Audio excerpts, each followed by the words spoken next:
Because gitagaan ka ng authority, wala na ginaingon ni Lord sa imo, kay imposible ni, o di ni pwede magtabo. No, no. Ginaingnan ka ni Lord, ani karon tungod kay imo hani, actually nana na sa imong heart. Sometimes kulang lang po ginay mag-remind sa imo kay para mutindog ka sa imong authority. O karon gina-remind ka nimo. Amen. Amen. Last we'll go to the children.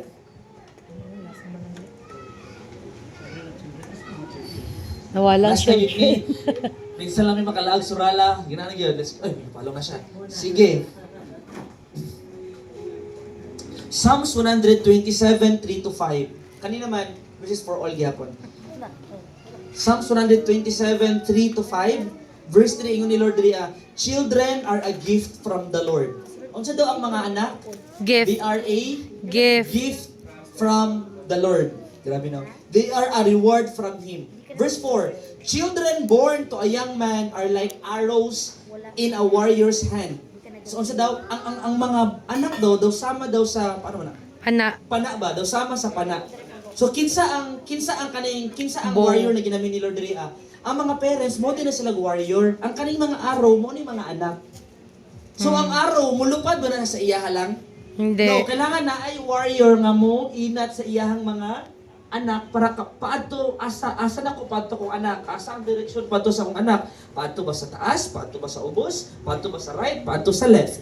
So ang word ni Lord, ang mga anak gid ay arrow, ibig sabihin they are made to be guided. Regalo ang mga anak para i-guide. Ug ang bawat anak kailangan jud nila guidance. Hantod anak pa ka, wala pa ka na minyo, or naa pa ka sa under sa imong family, you still need guidance.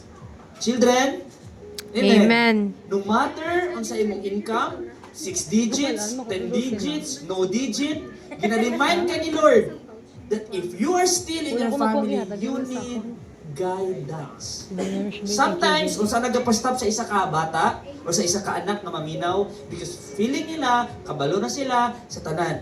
But today, gina-remind ka ni Lord, no, you still need guidance. Amen. So, Amen. ang mga anak, hindi ay made sila para tudluan. Nagis na to?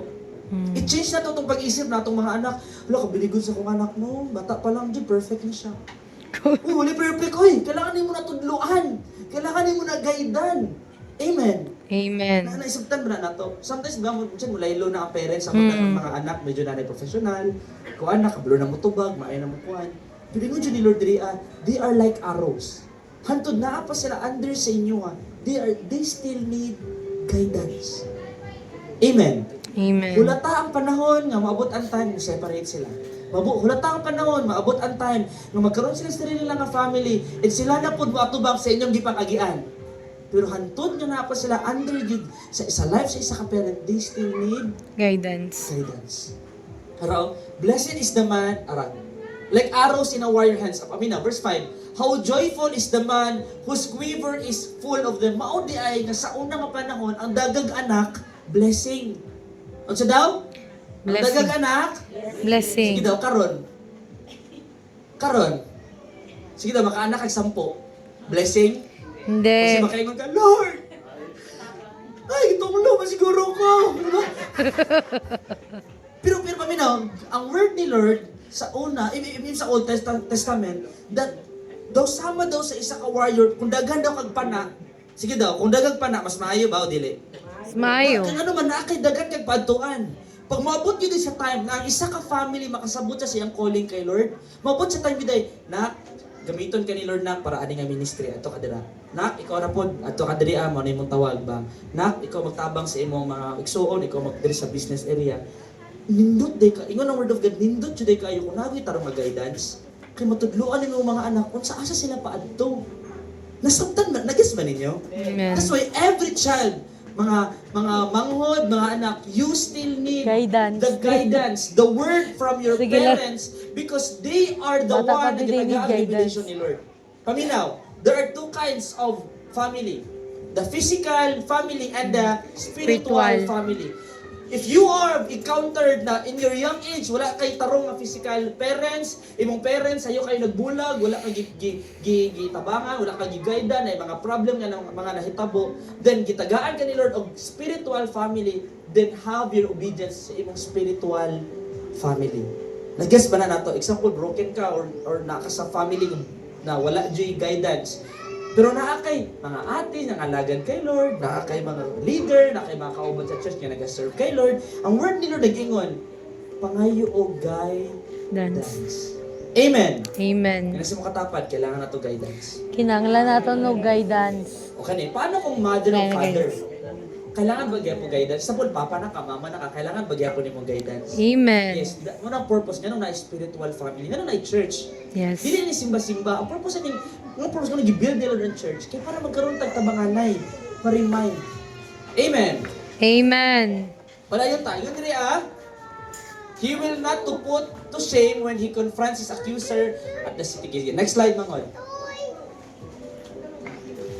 Okay, naba ba mga anak? Sige, basahin sa nato. 1, 2, 3, go. Children are called to Kung obedience. gitagaan sila guidance, ibig sabihin, kung nakay guidance, ang sunod yun anak, pagtuman. Hindi makagitagaan ng instruction para lang naalang ka instruction. Gitagaan instruction para tumanon. Tumanon. Honor, Authority. Amen. Muna kadua, walk in truth. And last, reflect God's God's. character. In Ephesians 6, I believe, memorize niya, ibig sa mga children ministry. Memorize nila Amen. ni Ephesians 6:1. Oh, Amen. children, mga mangod, Ephesians 6:1. Sige daw. 1, 2, 3, go. Ephesians 6:1. Children, obey your parents in the Lord, for this is right. Padayon ta sa 2, 3. Honor your mother and father, which is the first commandment with a With a promise. promise. Ah, ano Para daw? po taas pa kang taas. Kasaan mo ang Abot pa kang taas kinabuhi. ang kinabuhi. For you to have a long Life. So kasi kung ganihan, di ba ang tunglo? Pag naano yung father, wala siya nag-stand, ang life sa iyang mga anak mo, mababa ba? Ano man? Kay wala man gatuman. Wala man, nagkagaya magulo, nagkagamay ang life. Pero the word of God, Ephesians 6:1, kung mutuman po kasi mong parents, mo honor kasi mong parents, mo ni ang first promise na kung asa imong kinabuhi First command. Malenten. malingthen. Amen. Amen. So, mangutana ko sa inyo, naabay blessing kung ang anak maminaw sa parents. Amen. Huwag mo na promise nila for you to have a long life. Or wala na pa ba? O mga mangod, ang sa sekreto para sa long life, mami, kay kinsa? Spaghetti. Kay mother o kay father. Very good. Naintindihan mo na Mothers. nato? Daming ina ah. Mothers. Mo na problem. Imagine mo na problem. Paano kung wala sila mama or papa? Paano kung nagdako sila sa ilang lola, tapos ibalin silang auntie, tapos ibalin silang uncle, tapos ibalin na po silang... Imagine kung saan ka broken. Nag-guess ninyo itong ginastoryahan diri. Yes. Kung saan ka broken ang next generation kung kato na istoryahan, kato, sampol na yung mga kauban na diri, wala sila yung mama, wala sila yung papa. Tapos ang word of God, kailangan ang papa mo stand sa family. Yung wala may nag-stand sa family. Ano? So, ang life sa mga bata mo, mas mo, grabe ka worse. Nag-gets na itong ginaistoryahan na to. Amen. Muna, kung ikaw naging papa ka, pasalamati si Lord, dili na tunglo nga naging papa ka, blessing kayo, naging papa ka, naging mama ka. Because kita gagag authority nga, pwede pa ni mo mag-guide ng imuhang mga Anak. isipin mo, sa sobra kanindot sa family karon, isipin mo, rare na lang kayo makakita kumpleto nga family. Imagine mo na. Amen. So kung na kay family na imong mama, na imong papa, i-treasure sila habang buhay pa sila. Kaya maabot ang time, maybe mawala sila, or compare na to sa uban, ang uban wala jud ka experience of love sa isa ka mother or father. So kung ikaw na kay mama o papa, mga anak, kung namoy mama or papa or namoy mga leaders, namoy mga ate or kuya, tagaig halaga. Kay dili tanan na iinganan. Amen. Amen. Next slide na to, mangod. This will be the last. Obedience protects inheritance. Rebellion forfeits covering. So ang obedience daw, mag-lead siya nga ang mga nasundan nimo, example, mga leaders nimo, parents nimo, ang ilahang mga nasugdan nga mga maayo, pwede nimo mahimong inheritance. Kaya go, ang pagkabuutan ni Papa, ang pagkamatitod-anon, ang pagka-justo ni Papa, ang pagkakanang hardworking ni Papa, ang heart ni Papa, nga mutabang yun sa iyang mga anak, nakuha na ako. Nasabta na to na. Pero daw, kung rebellion daw ka, ang covering, ibig sabihin sa covering, ang protection na gihatag ni Lord sa imong parents, wala na. Kaya ano man, sa imong parents mismo, wala ka nang ninaw. Nagets na to na? So kaya ano, ang first day nga blessing ma-receive sa mga anak is kung kinsa ilang parents. Isabta na to, ang first na blessing na ma-receive sa anak is kung kinsa ilang mama o papa. So kung, grabe no, imagine mo, kung dili jud kompleto ang isa ka family, mo na, magkaguba-guba jud ang family, magkaguba-guba jud ang life. Kung nagagrabe ang teenage pregnancy, ibig sabihin katong mga na teenage pregnancy, bunga po sila sa mga, grabe no, isipin mo, bunga po sila sa isa ka broken family. O katong parents mo na itong mga broken family, tungod kay ilang parents po, Broken. imagine na good. Tapos ikaw, gitagaan ka opportunity ka ron. Siguro gikan ka sa broken family. Pero naa ka sa isa ka family. Naa ka sa isa ka family. O saan mo? Naging Christian na ka, nakaila ka kay Lord, abot pa yun nga gospel. Aksidente lang kaya naa ka dire? Hindi. Oo, naa kay Lord. Amen. Naa kay part. Amen. Amen. Ug mo nang last no, last na to nga word manghod. In Psalms 127:1, kani nga word dati madunggan ako ni permente kay Papa. Una-una di ko kasabot ani nga word, but as time goes by habang naghatag si Lord ani nga revelation, induta no. Si Lord jud ang maging sentro sa isa ka panimalay. Amen. In Psalms 127:1, unless the Lord builds the house. Unless daw nga si Lord, dapat yun ay si Lord mag-build sa house. Ibig sabihin, inyong family. So example, husband ug wife, ang naagid sa tunga si Lord. si Jesus. Husband, wife, children, naagid sa tunga si Lord. Sa imong pagmata, pagkuan, asa ba mo mga to, sige mag-praise ka. Ipakita gyud nimo nga naagid si Lord. Kung si Lord jud ang mag-build sa balay, the builders labor in vain. Ibig sabihin daw, ang example, ang mama, ang papa, sa ilang mga himuon nga mga effort, igadungag na lang kay si Lord na mismo ang mo-build. Amen. Isipin mo na, kung isa ka family na Jesus, na Ginoo sa ilang kinabuhi, si Lord ang mag-build sa iyang mga anak, si Lord mag-build sa iyang future, sa iyang destiny. Tungod kinaman mo'y Jesus. Pero kung walay Ginoo, pag literal na to, paano kung dili si Lord ang mag-build sa isa ka family? Tapos sa imong ang sample, di ba, minsan ang pinaka-common sa to ang word sa una. O tanawan na imong kuan. O ayo sundog-sundog ka na sa imong auntie, sa imong uncle, tanawan na imong uncle, tanawan na imong auntie. Sometimes di ba kung wala ta si Lord, sometimes ang pinaka-basic na form of teaching is compare. Yes. Compare to others. Compare and contrast. Imagine kung wala tayo Ginoo tanan diri sige tag compare. Wala jud mahitabo imbis na ang family magbuo mo sige ka Watak. Sige ka watak. Ala ka unsa naman Sige ka watak.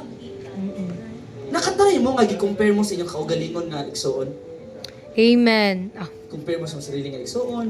Ako igsoon ingani ako igsoon. Ako igsoon ingani. Ako ingani siya ingani. Ingon niya kung ano ko paminaw. Pag wala ko'y Ginoo sa isa ka family, sige lang compare. Sometimes mo yun mo break sa isa ka family. Amen. That's why the word of God says, unless si Lord Lord ang mag-build mag-build sa house. sa isa ka panimalay, ang labor sa mga tao, ang mama, ang papa, ang mga anak, will be, dili siya may mag-invent kay, tudluan sila ni Lord. Si Lord ang Amen. mahimong maging sentro.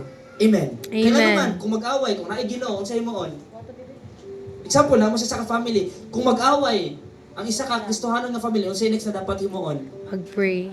mag-pray, magpaubos, makalipat. Di ba naada yung revelation, pero kung wala kay Ginoo, nag-away mo, say first na himuon. Silent treatment. Silent treatment, walay tagdanay, magkita ta, pero daw sama sa hangin lang ka. Di ba na yung mga ingana nga, yes na itong ginamin? So, nindot ba nga nakaila ka sa Ginoo? Amen. Kailangan ba makaila ka sa Ginoo? Amen. Kailangan ba yung mga anak makaila sa Ginoo? Amen. And that is your greatest inheritance na ma-offer sa iyong family. Grabe no? Unless the Lord watches over the city, the guards stand watch in vain. Grabe no? Kung si Lord daw maging sentro sa inyong panimalay, si Lord magpatubong sa inyong mga anak. May mo silang butan, matahod, respeto, magkaroon silang heart na matabang silang parents. Kaya nga naman, naay Ginoo nga nagsentro sa ilang kasing-kasing. So, muna ang word ni Lord karon, acknowledge that without God, our families cannot stand. So dito na ako, i-acknowledge yun nato, kung wala si Lord, our families cannot stand. Next, surrender it all in the hands of Jesus, every pain, every doubts, and every need. Amen. So nabot tayo mga na-learn. I Amen. request everyone, manindog ta karon.